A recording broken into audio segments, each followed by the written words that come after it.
Ngibingelele egameni lenkosi yethu Jesu Kristu waseNazaretha. Amen. Ngilotshisa abafundisi, ngilotshise no-apostoli in his absentia. Hallelujah. Igama lami nguThethiwe. Bazalwane ngizobonga uNkulunkulu. Last year December ngey 12 as nizwile on Friday umfundisi makanginikeza prophecy about what is happening in my life. My son was nearly kidnapped last khona.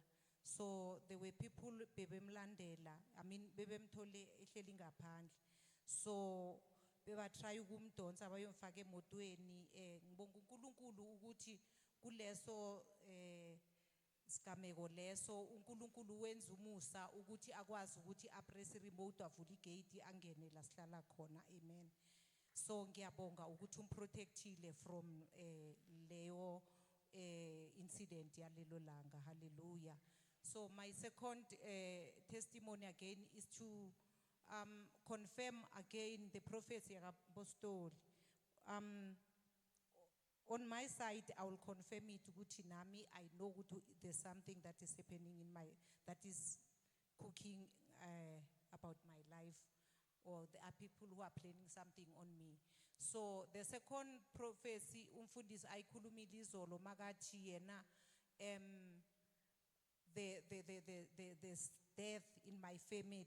So I testimony engizoyisho bazalwane zobonga uNkulunkulu ukuthi one of my sister naye uke wathola ama death threats up to a point where the person who was supposed to have shot usisi wami came and confessed to usisi wami ukuthi he had a firearm. So he showed my sister a firearm, what I had a bullet for you. So I was supposed to have shot you.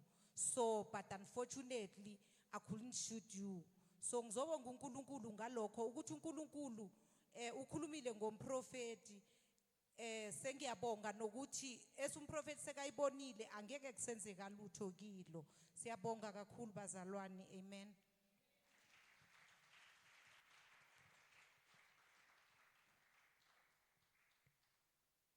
Ngiyababulisa abazalwane ngegama elihle lomfeli wethu Yesu Kristu. Ndibulisa abefundisi, ndibulisa umpostoli engekho phakathi kwethu. Ome apha phambi kwenu nguvuyiswa osinisiweyo. Kwinyanga ephelileyo siye salahlekelwa lilungu lefamily yethu. Ubhuti wami uhlala eMthatha unomzi khona.